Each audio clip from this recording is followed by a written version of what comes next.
बंधु माने मकर संक्रांतिर पर्व एही पांचटी जिनिसर निश्चय सेवन करंतु।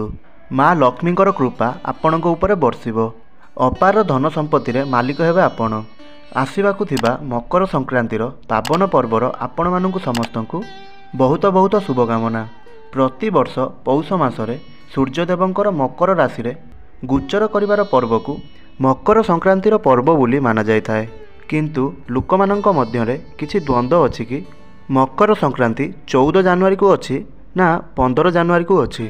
आसंतु जानिबा। हिंदू पंचांग अनुसार 14 जानुआरी 2024 रात्रि 8:14 रे सूर्य मकर राशि रे गोचर करिवे एवं एही गोचर परे ही मकर राशि पावन पर्व माना जायथाय। तिथि अनुसार एही वर्ष मकर संक्रांति 15 जानुआरी दिन मानाजिबो। काहींकि ना एही दिन सूर्यदेव को अर्घ्य देवार परंपरा अछि। हिंदू धर्म रे मकर संक्रांतिर बहुत अधिक महत्व रही है। धार्मिक मान्यता अनुसार एही शुभ दिन रे पवित्र नदी रे स्नान एवं दान पुण्य करिबा द्वारा आपणकर सबु मनस्कामना पूर्ण होता है। मकर संक्रांति दिन धन सुख समृद्धि सफलता एवं माँ लक्ष्मी को लोक माने प्रसन्न करिबा पई केते प्रकार उपाय करिथांती। आज आम आपन को कहबू कि एक एमिति उपाय जहाकू मकर संक्रांति दिन करिबा द्वारा आपणक उपरे धन सुख समृद्धि सफलता एवं माँ लक्ष्मीकर कृपा दृष्टि सर्वदा बनी रहिबो। मकर संक्रांति दिन एही पांचटी जिनिस निश्चय खाइनेबे। पूरा वर्ष धन धान्यर कमी केबे भी रहिबो नाही। घरे सुख समृद्धि एवं शांति बनी रहिबो। ज्योतिष शास्त्र अनुसार एही वर्ष मकर संक्रांति रे रोहिणी नक्षत्रर खास संयोग बनुअछि। एही दिन रोहिणी नक्षत्र संध्या 8:18 पर्यंत रहिबो। ज्योतिष शास्त्र रे रोहिणी नक्षत्र को बहुत शुभ बोली माना जायथाय। एही समय रे दान धर्म एवं पूजा पाठ आदि करिबा अत्यंत मंगलकारी एवं शुभ फलदायक होइथाय। एहा सहित मकर संक्रांति दिन आनंद आदि एवं ब्रह्मयुग बनिबार अछि।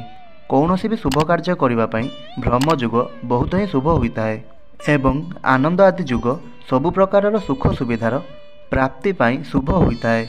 एही शुभ युगरे आरंभ करा जायतिबा कौनसी भी शुभ कार्य बाधा विघ्न आसी नथाय। एही दिन सुना चांदी जिनिस क्रय करिबा बहुत ही लाभदायक होइथाय। मकर संक्रांति रे घर को झाड़ू आनिबा बहुत ही शुभ बोली माना जायथाय।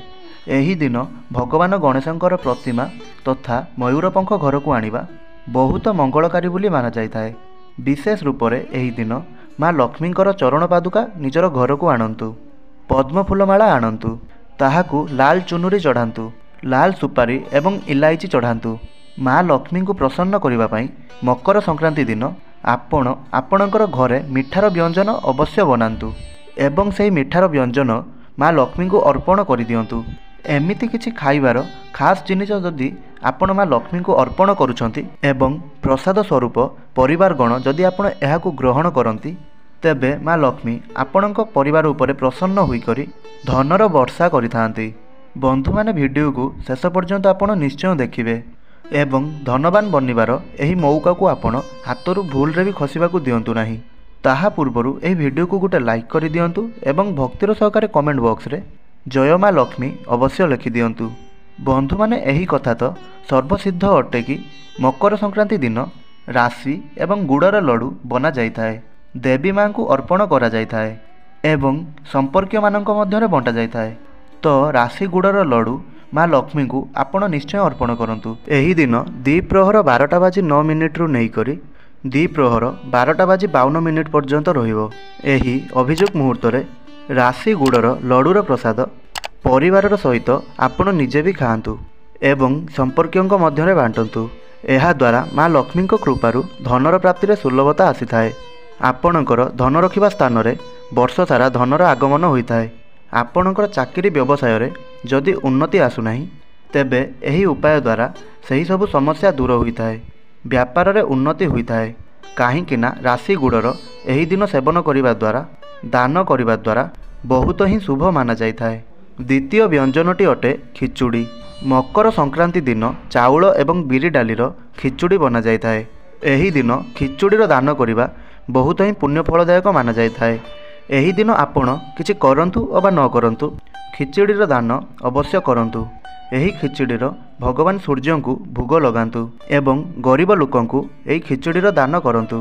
ଘର ପରିବାର ସହିତ ଆପଣ ନିଜେ ମଧ୍ୟ ଏହି ଖିଚିଡ଼ିର ସେବନ କରନ୍ତୁ। ଖିଚିଡ଼ି ବହୁତ ହିଁ ଲାଭଦାୟକ ଏବଂ ଶୁଭ ବୋଲି ମାନାଯାଇଥାଏ। ମକର ସଂକ୍ରାନ୍ତି ଦିନ ଖିଚିଡ଼ି ଖାଇବା ଦ୍ୱାରା ଆପଣଙ୍କର ସମସ୍ତ ମନସ୍କାମନା ପୂର୍ଣ୍ଣ ହୋଇଥାଏ। ଏହାଦ୍ୱାରା ମା ଲକ୍ଷ୍ମୀ ମଧ୍ୟ ବହୁତ ଜଲ୍ଦି ପ୍ରସନ୍ନ ହୋଇଥାନ୍ତି। ଯଦି ମା ଲକ୍ଷ୍ମୀଙ୍କୁ ପ୍ରସନ୍ନ କରିବା ପାଇଁ ଚାହୁଁଛନ୍ତି ତ ମକର ସଂକ୍ରାନ୍ତି ଦିନ ଖିଚିଡ଼ି ନିଶ୍ଚୟ ଖାଆନ୍ତୁ ଏବଂ ଦାନ ମଧ୍ୟ କରନ୍ତୁ। ଏହାଦ୍ୱାରା ସୂର୍ଯ୍ୟ ଦେବତା ମଧ୍ୟ ପ୍ରସନ୍ନ ହୋଇଯାଆନ୍ତି ଏବଂ ଶନିଙ୍କ ଦୋଷରୁ ଆପଣଙ୍କୁ ମୁକ୍ତି ମିଳିଯାଇଥାଏ। ମକର ସଂକ୍ରାନ୍ତି ଦିନ ମା ଲକ୍ଷ୍ମୀଙ୍କୁ ପ୍ରସନ୍ନ କରିବା ପାଇଁ କଦଳୀ ଏବଂ ଅଙ୍ଗୁର ନିଶ୍ଚୟ ପ୍ରଦାନ କରନ୍ତୁ। ପ୍ରସାଦ ସ୍ୱରୂପ ଏହାକୁ ଗ୍ରହଣ କରନ୍ତୁ ଏବଂ ଘର ପରିବାର ଲୋକଙ୍କୁ ମଧ୍ୟ ଖାଇବାକୁ ଦିଅନ୍ତୁ। ଯଦି ପରିବାରର କୌଣସି ସଦସ୍ୟ ଲମ୍ବା ସମୟରୁ ବେମାରରେ ପଡ଼ିଛନ୍ତି ତ ତାଙ୍କୁ ସଂକ୍ରାନ୍ତି ଦିନ ଅଭିଜିତ ମୁହୂର୍ତ୍ତରେ ଏହି ଫଳର ପ୍ରସାଦ ନିଶ୍ଚୟ ଖୁଆନ୍ତୁ। ଏହାଦ୍ୱାରା ସେହି ବ୍ୟକ୍ତିଙ୍କୁ ବେମାରୀରୁ ମୁକ୍ତି ମିଳିଯାଇଥାଏ। ଆପଣଙ୍କର ପିତୃଦେବଙ୍କୁ ପ୍ରସନ୍ନ କରିବା ପାଇଁ ଆପଣ ଏହି ଦିନ ତାଙ୍କର ନାମରେ ପୂଜା କରନ୍ତୁ ଏବଂ ସେହି ପୂଜାସ୍ଥଳରେ କଦଳୀ ନିଶ୍ଚୟ ଅର୍ପଣ କରନ୍ତୁ। ଏହାଦ୍ୱାରା ପିତୃଦେବ ପ୍ରସନ୍ନ ହୋଇଥାନ୍ତି। ପିତୃଦୋଷରେ କମି ଆସିଯାଇଥାଏ।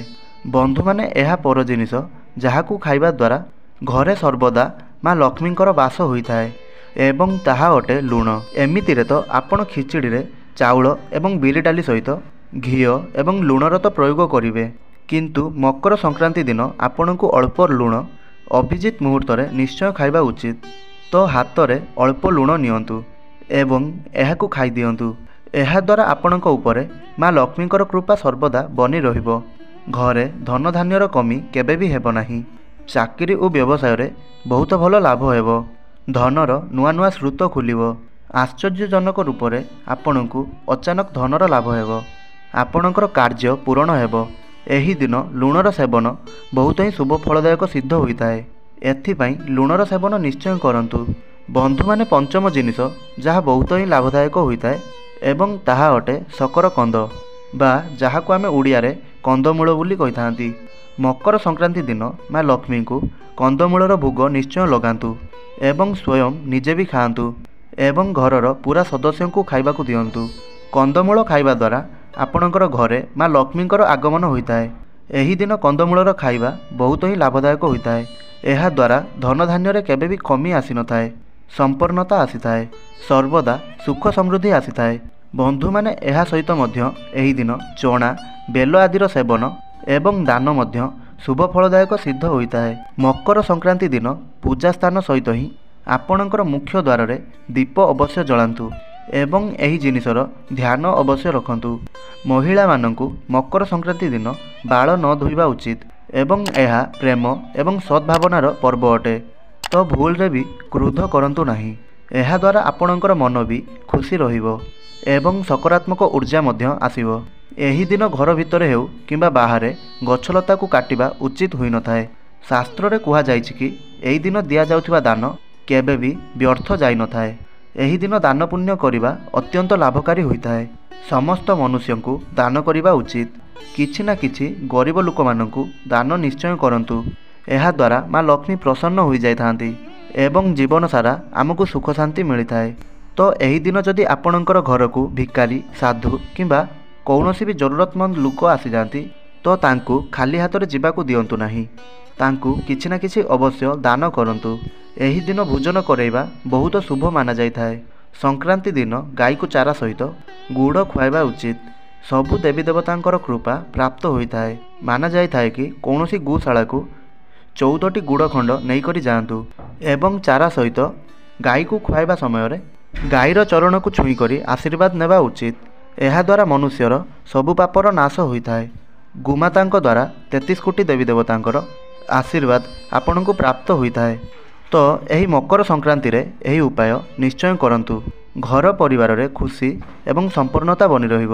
ତେବେ ଆପଣଙ୍କୁ ଯଦି ଏହି ଭିଡ଼ିଓଟି ଭଲ ଲାଗିଥାଏ ତାହେଲେ ତଳେ ଥିବା ଆମର କମେଣ୍ଟ ବକ୍ସରେ ଜୟ ମା ଲକ୍ଷ୍ମୀ ଅବଶ୍ୟ ଲେଖନ୍ତୁ ଏବଂ ଭିଡ଼ିଓକୁ ଗୋଟେ ଲାଇକ୍ କରି ଚ୍ୟାନେଲଟିକୁ ସବସ୍କ୍ରାଇବ୍ କରନ୍ତୁ। ଧନ୍ୟବାଦ।